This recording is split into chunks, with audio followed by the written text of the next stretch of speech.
Hello, my name is Kristina Salzmann, and I am in Professor Perkins' Social Work 506 class, Human Behaviors in the Social Environment with Individuals, Families, and Groups.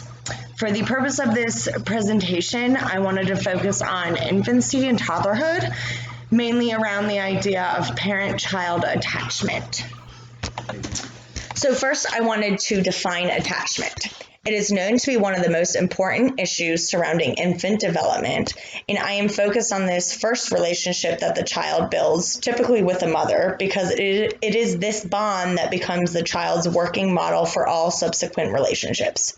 Ultimately, as children, we seek to be close to parents, therefore develop attachment styles based on the parenting type that we experience. While there are many theories surrounding the idea of parent-child attachment, the first one that I wanted to talk about was posed by Bowlby. He originally was studying animals when he noticed that we as humans have similar instincts and tendencies, and this is when he made the claim that attachment is natural, because when we are born, we have this innate need to be protected. Therefore, we tend to cling to the mother as sort of a survival technique. It is the exchange of stimuli between the child and mother that creates this bond of attachment, stimuli being anything that connects the two, like laughing and smiling. This bond is generally initiated by the child, but it is the mother that actually strengthens it. As I continue to look at Bowlby's theories, he hypothesized that attachment went through 4 stages as seen in the picture. First stage being pre-attachment, where the infant begins to connect with the mother and recognize her for her. There is no real attachment yet to anyone, therefore there is no fear of strangers and do not mind being left alone in others' care. This only lasts for the first 6 weeks, and then we move on to the next attachment style, which is attachment in the making. This is where infants start to respond differently around strangers than in the presence of their common caregivers. They develop a sense of trust and they expect the mother to respond when crying. This lasts from about the 6 weeks to 6 to 8 months, and then we enter clear-cut attachment stage. This is where you see signs of separation anxiety when the primary caregiver leaves. Mothers should be sensitive and supportive to hopefully reduce this distress, as this stage lasts from about 6 to 8 months to 18 to 24 months. And from that point on, we are in goal-corrected partnership. This is where the child's starting to understand and notice patterns in their caregiver leaving and, most importantly, returning. They start to depend less on the parents and become more independent and less distressed when the separation occurs. The next theories I want to talk about are Ainsworth and her colleagues, who identified 3 styles of attachment, along with Madigan and colleagues who, in more recent years, added on a 4th style. So we have securely attached infants, and this is where parents are sensitive and accepting. When being left by the caregiver, the infant becomes distressed at first, but very eager and warm upon their return.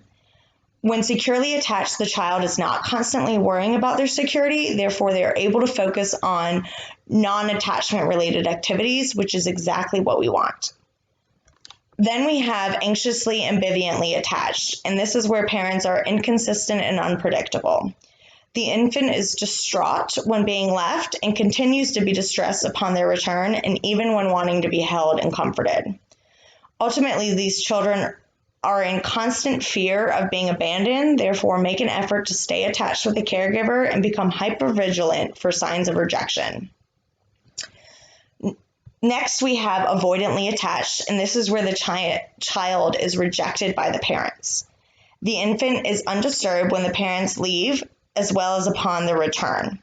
The infants want to remain close to the parents and suppress their feelings of distress in hopes that there won't be further rejection. Eventually, this results in the child giving up on trying to be close and attached to those caregivers. And finally, we have disorganized attachment, where the parent is seen as frightening. The child is inconsistent in their behaviors, both seeking and avoiding attachment all at the same time.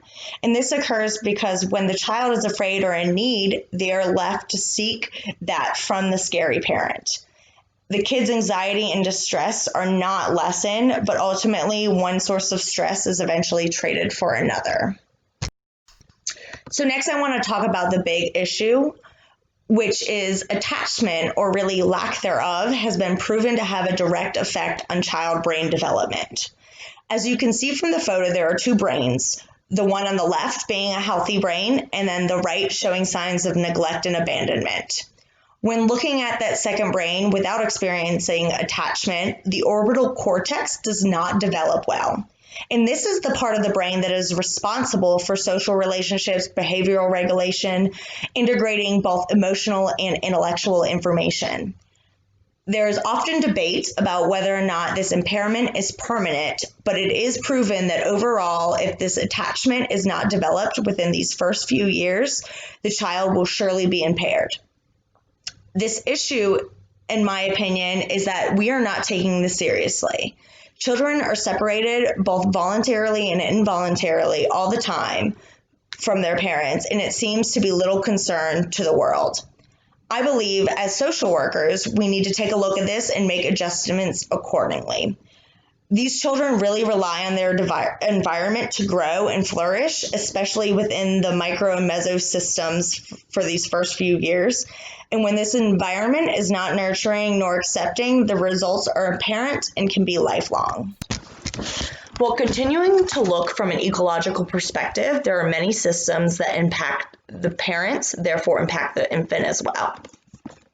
I want to look at one voluntary reason that this parent-child separation occurs, and this is when parents decide to give up the child.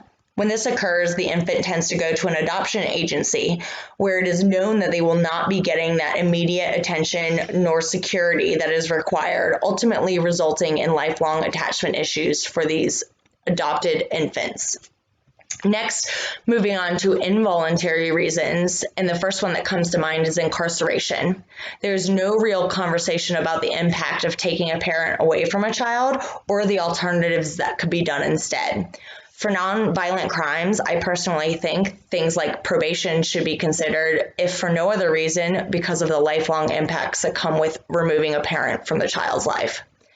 Next, moving on to socioeconomic status. If both parents are struggling to make ends meet, they most likely will not have the ability to take time off to give a lot of attention to that infant. Not to mention when incomes are cut in half by divorce, it is known to have an extreme impact on the child. There are many reasons for this, not necessarily only because of income, but when parents are separated, sometimes there's a lot going on and the child gets lost in the mix, resulting in a higher chance of neglect. Next, I want to think about the horrible idea of human trafficking, which is a massive issue here in North Carolina. When children are stolen from their parents at an early age, or if they're born under the control of a trafficking ring, there's a major possibility that they are not getting the attachment that they require. Another one that comes to mind is a death in the family.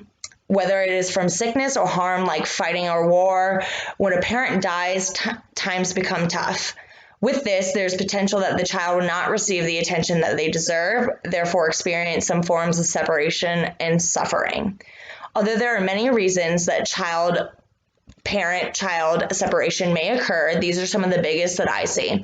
Overall, when it comes to this issue, there's no direct correlation regarding certain races or cultures. In some circumstances, correlations can be made looking at certain races with higher rates of incarcerations or situations like what is happening at our border with immigration, but overall, it has nothing to do with race or culture and just the separation from parents.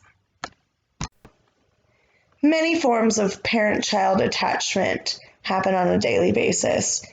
There are a lot of issues that come along with this, especially when talking about parent-child separation. However, there is a specific one that I want to talk about, which I mentioned slightly in the last slide, and that is what is happening at our border. Because this is what I consider to be a huge current issue regarding this parent-child separation. In my opinion, it is a crisis where we are literally, as a country, setting up future generations to suffer. I'm not saying or talking about whether or not it is right for people to try and sneak into our country, but the lifelong impacts of separating these children from their parents needs to be addressed.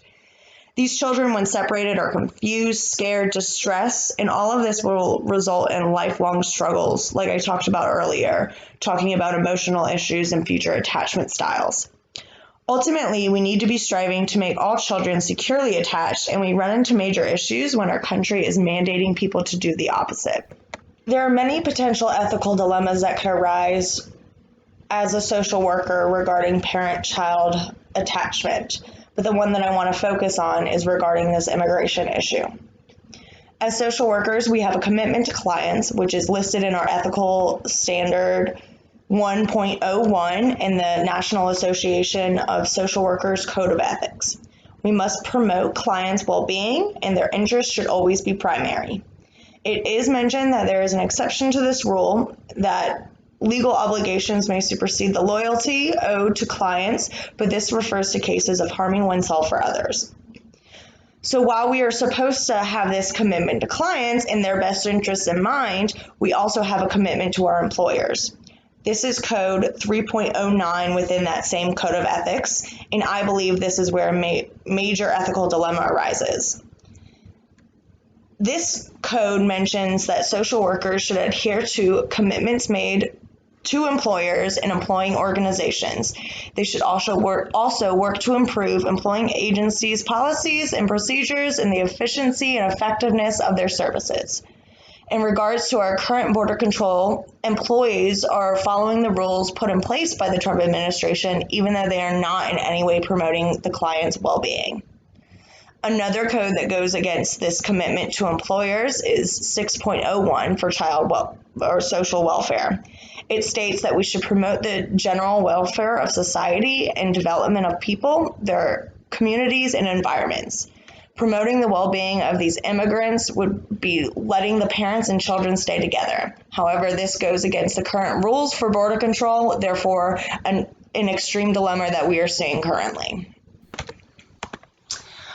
All of this information is going to tremendously help me in my career as a social worker, especially since I would love to eventually work with kids.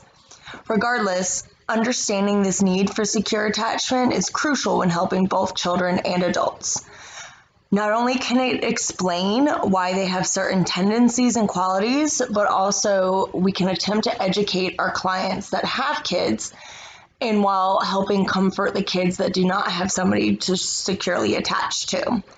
I really believe this development stage, being so crucial to one's development, should be more widely known.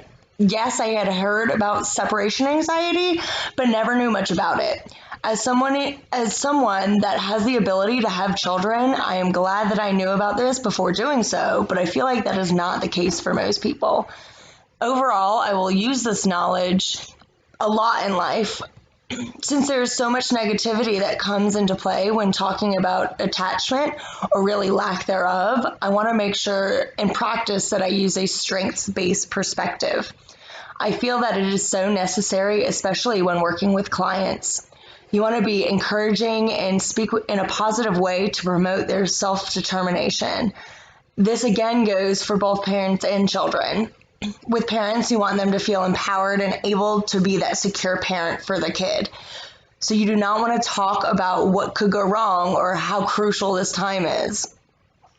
Also, with children, they say they have grown up with other attachment styles. You do not want to tell them and be negative about it. You want to positively encourage and work for that sense of security that they should have.